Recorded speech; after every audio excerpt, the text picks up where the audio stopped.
Welcome. This is Radio Pras.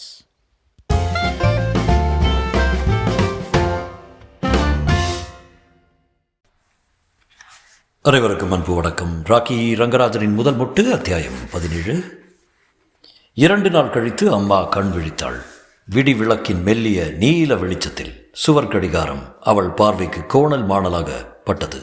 2 முட்களுக்கு பதிலாக 20 முட்கள் வெவ்வேறு திசைகளில் தெரிந்தன. புலன்களை இழுத்து ஒருங்கு கூட்டி நிதானித்த போது சிறிய முள் 11லும் பெரிய முள் 2லும் இருப்பதை உணர்ந்தாள். தெளிவிழந்த புகைப்படம் போல அவை ஒரு முறை கலங்கி சுருண்ட பிறகு நேரான போது தான் ஒரு கட்டிலில் படுத்திருப்பதையும் அருகில் ஒரு முக்காலியில் மருந்து புட்டிகள் வைக்கப்பட்டிருப்பதையும் கண்டாள்.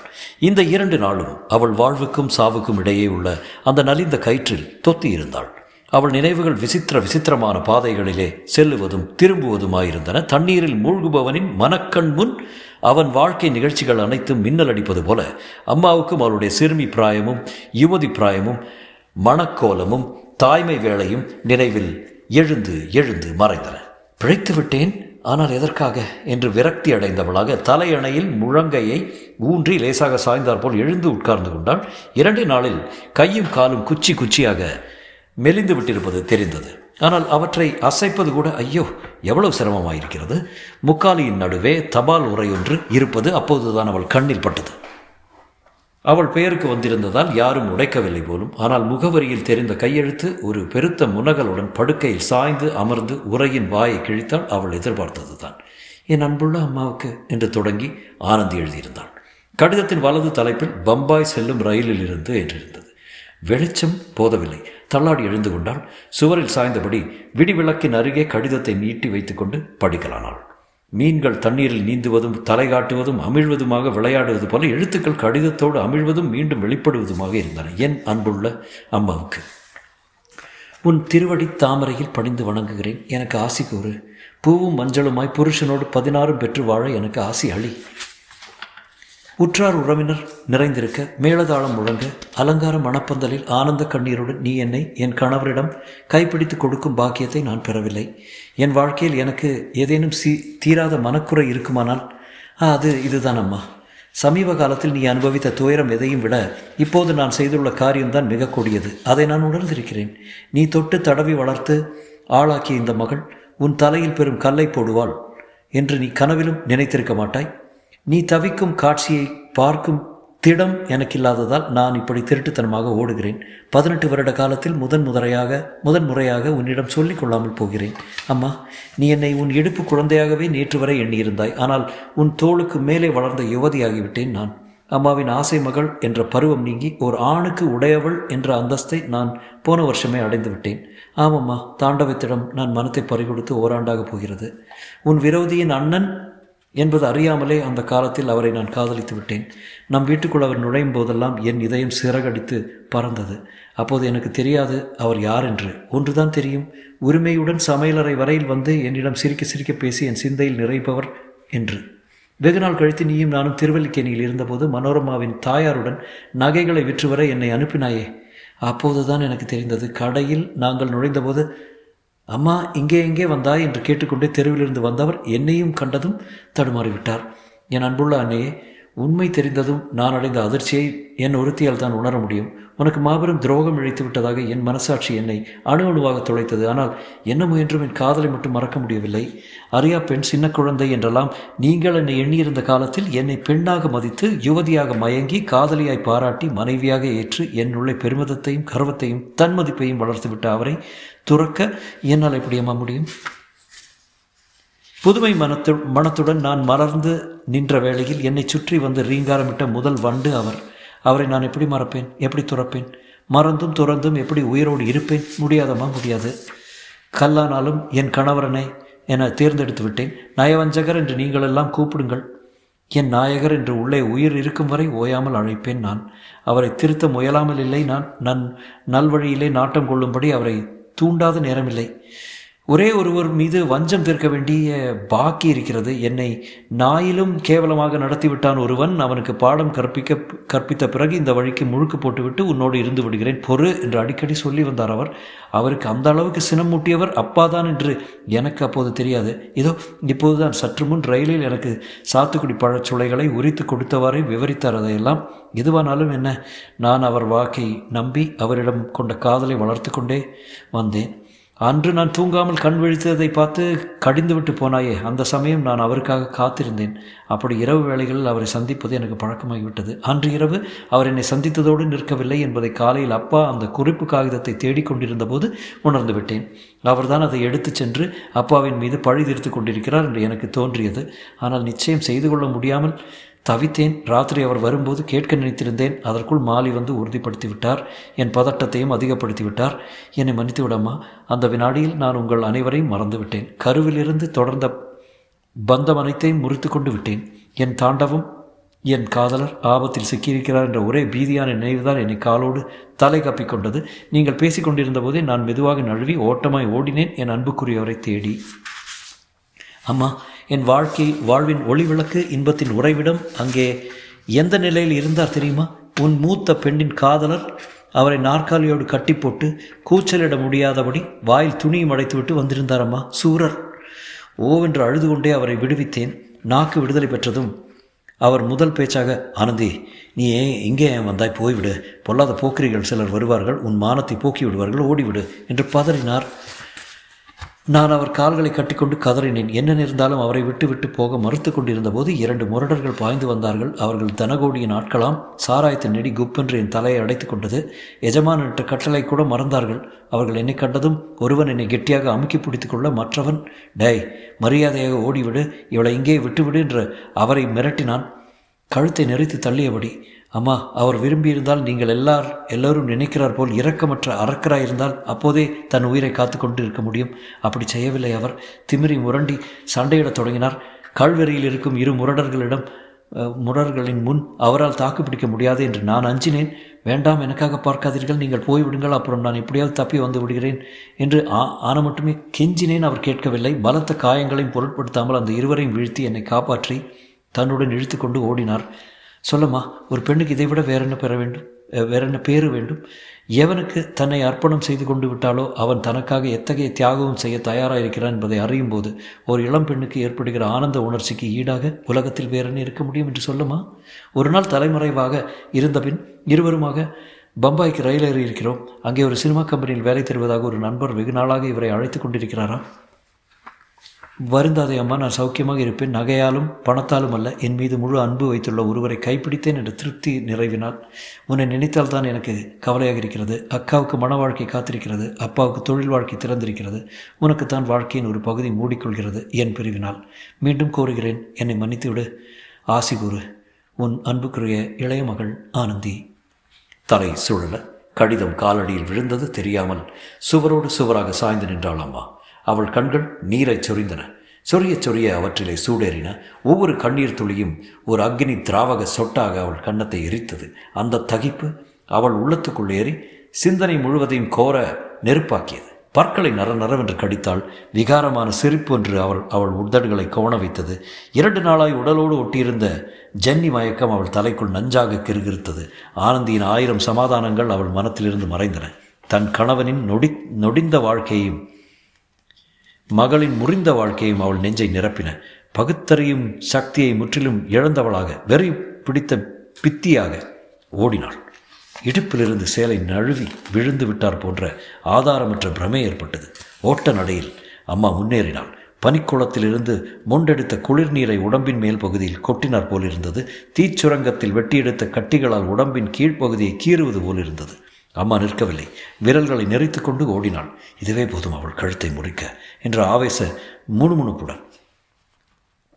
மனோரமா, அடிப்பாவி, நீ எங்கள் குடும்பத்திலே புகுந்தாய், சின்ன பின்னமாக்கிவிட்டாய். இத்தனை நாசத்துக்கும் காரணமான உன்னை அமைதியாக விட்டு வைத்தால் நான் பைத்தியம், முட்டாள் என்று அவள் நெஞ்சு ஓயாமல் புறம்பிற்று.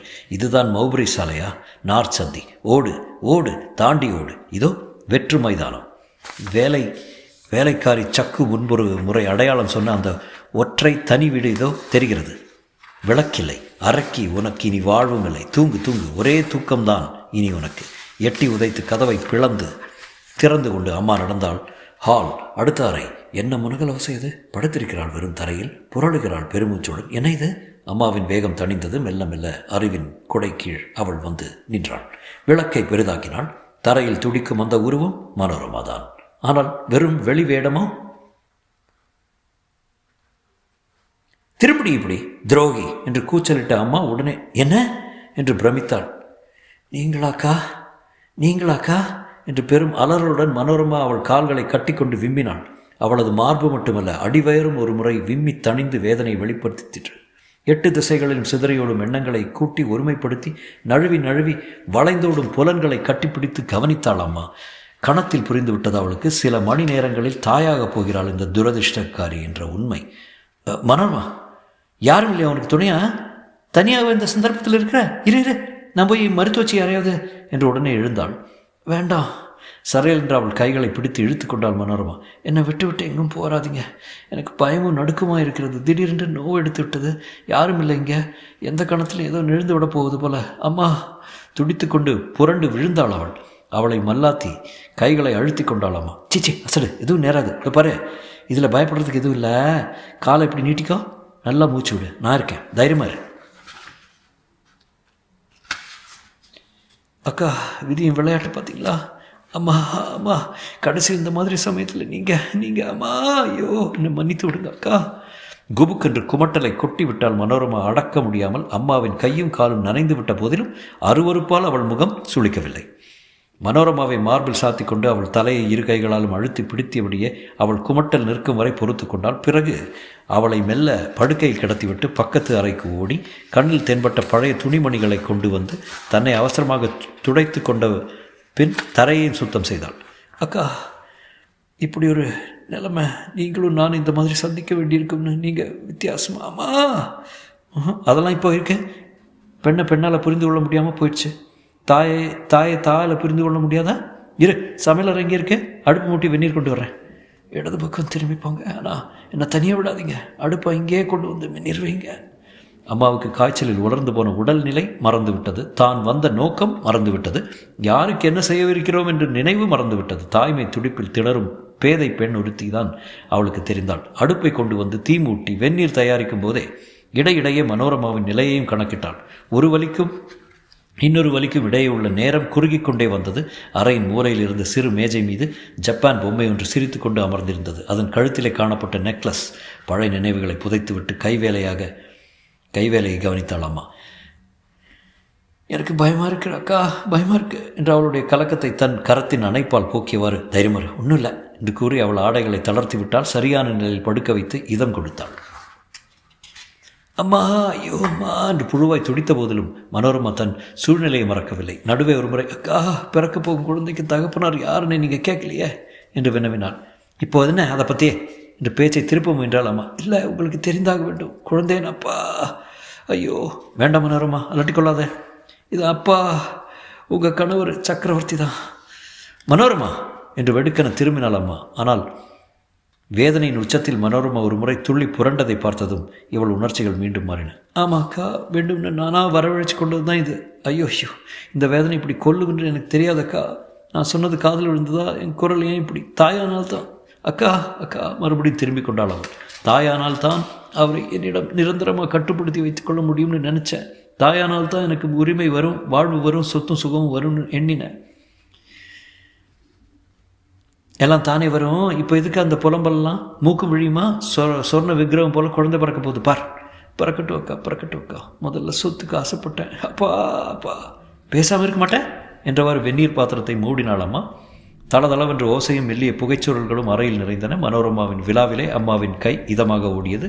கேளுங்கக்கா, நாளாக எனக்குள்ளே வளர்ந்து வந்த இந்த சிசு என்னுடைய மற்றெல்லா ஆசைகளையும் அழித்து விட்டது. வயிற்றில் அது அசையும் போதெல்லாம் அக்கா என் மை சிலிர்த்தது அக்கா.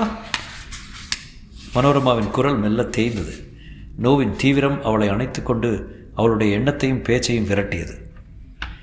இரவு முற்றமுற்ற அங்கே வெறும் முனகல் மட்டுமே கேட்டது. திடீரென அலறலும் கூச்சலும் சுவர்களில் மோதின. தாயாக போகிறவளுக்கு தாயாக இருந்தவள் தாதியாக பணிவிடை செய்தால் அந்த விடியாத நீளிரவு முழுவதும். ஆபாசத்தின் பாதாளம் அந்த இடம். ஆனால் தூய்மையின் சிகரமும் அதுவே. இறப்பின் கடைவாயில் அது, ஆனால் பிறப்பின் தலைவாயிலும் அதுவே. வெறியின் கீழ்நிலைக்கு அதுவே சாட்சி, ஆனால் உணர்ச்சியின் மென்மைக்கு அதுவே சான்று. கன்னி வாழ்க்கை அங்கே முடிகிறது, தாய்மை வாழ்க்கை அங்கே தொடர்கிறது. வாழ்வின்பதை சுவைப்பதில்லை நீ என்று வெறுப்பு உதயமாகும் இதே இடத்தில் வாழ்க்கையே அமுதக்கடலாக காட்சி தருகிறது. எல்லையற்ற வேதனையின் உலகமும் எல்லையற்ற பெருமிதத்தின் உலகமும் இங்கே அங்கங்கே அருகருகே வரம்பு கட்டி நிற்கின்றான். சாவு ஓலமிடுகின்ற இதே இடத்தில் ஜீவன் தவழ்கிறது. உடலுக்குள் உடலாக ஒட்டும் அளவுக்கு தோழமை எங்கே முளைத்ததோ அங்கேயே உடலிலிருந்து உடல் வெட்டி கொள்ளும் அளவுக்கு பகைமை வளர்கிறது. பெருந்துயரமும் பேரின்பமும் மரணமும் ஜனனமும் பாவமும் புண்ணியமும் தோல்வியும் வெற்றியும் சந்தித்து உறவாடும் அந்த புனிதமான பிரசவ அறையில் 2 உயிர்களை காப்பாற்ற போராடினாள் அம்மா. இருளிலிருந்து ஒளி பிறக்கும் நேரத்தில் உயிருக்குள்ளிருந்து உயிர் வந்தது. வெந்நீரும் செந்நீரும் சகதியாக்கிய தரையிலே விழுந்த அந்த சிசுவை வாரி எடுத்து கொண்டாள் அம்மா. மனோரமா, மனோரமா, இதோ பாரு, ஆண் குழந்தை. மனோரமா மெல்ல கண் விழித்து பார்த்தாள். அம்மா உணர்ச்சி பெருக்குடன் சொன்னாள், இனி பயமில்லை மனோரமா, ஆண் குழந்தை பெற்றிருக்க, அதிர்ஷ்டக்காரி. ரொம்ப வருஷத்துக்கு முன்னே மேகலை பிறப்பதற்கு முன்பாக தலைச்சலாக ஆண் குழந்தை தான் பிறந்தது எனக்கு. ஆனால் தங்கலை, அந்த ஏக்கம் தீரத்தான். மனோரமா, மனோரமா, உனக்கு என்னம்மா இதை பாரு, என்ன பாரு, மனோரமா, மனோரமா. மனோரமாவின் தலை தோய்ந்து விட்டது. அவள் இதழில் மட்டும் ஒரு புன்னகையின் நிழல், திருப்தியின் ரேகை படர்ந்திருந்தது. பிறந்து 2 நிமிடமான அந்த சிசு குரல் கொடுத்தது அம்மாவின் மடியிலிருந்து. இந்த அம்மா வேறொருத்தி என்பதை உணராமல் அம்மா அதை உற்று கவனித்தாள். பாசமும் பரிதாபமும் பொங்கி எழுந்தன அவள் இதயத்தில். உனக்குத்தான் வாழ்க்கையின் ஒரு பகுதி மூடிக்கொள்கிறது என்று ஆனந்தி எழுதியிருந்த வரிகள் அவள் நினைவுக்கு வந்தன. பரவாயில்ல, என் வாழ்க்கையில் இன்னொரு பகுதி ஆரம்பமாகிறது என்று சொல்லிக்கொண்டு எழுந்தாள். நிறைந்தது. முற்றும்.